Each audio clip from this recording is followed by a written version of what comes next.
Hi guys, I hope you're doing well. I'd like to review factoring by dots. This is one that you guys usually do much better on.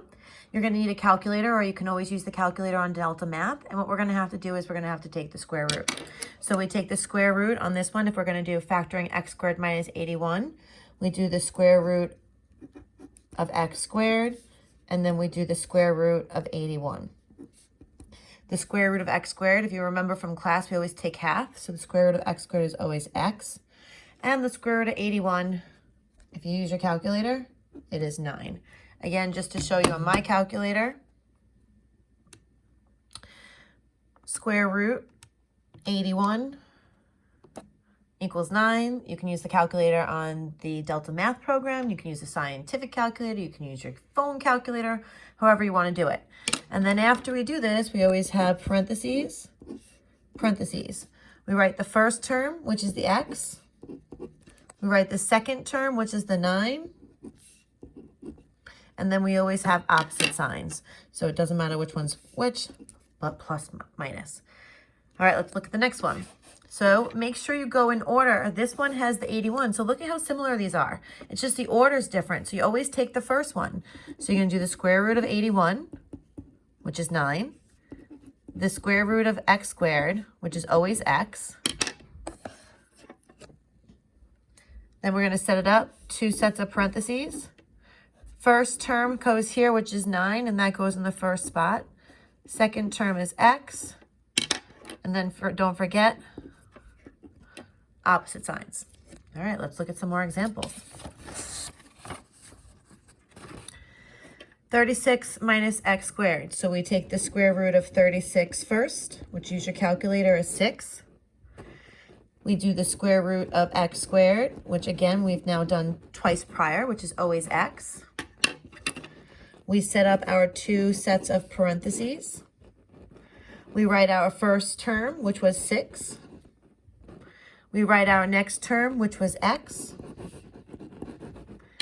And then we make sure we have opposite signs. So they're always supposed to look the same, but they just have different parentheses. Look at this next one. Now we have numbers and by the variable as well. So we're still going to do the same exact thing. We're going to do the square root of the first one, the square root of the second one. Now this one, just do each one separately. The square root of 64 is 8. The square root of x squared is x. The square root of 1 is 1. Now we're going to set it up in our parentheses.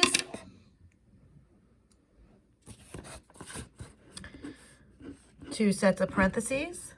The first term is 8x. The second term is 1.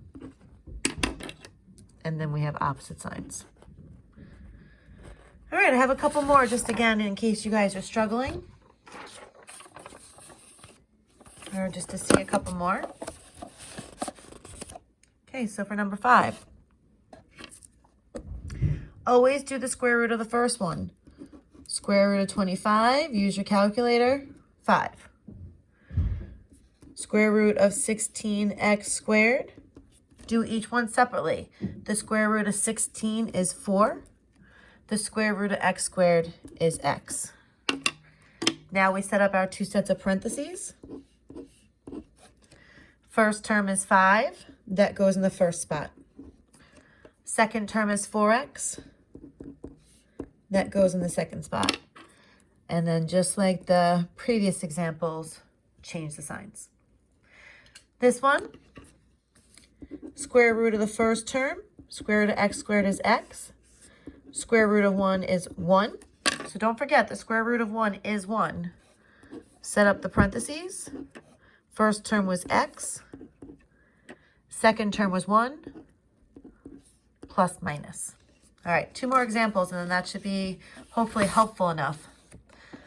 Again, I can't stress enough, you have to go in the appropriate order. The number comes first here. So we're going to do the square root of 9, which is 3. Then the square root of x squared, which is x. We're going to set up our 2 sets of parentheses.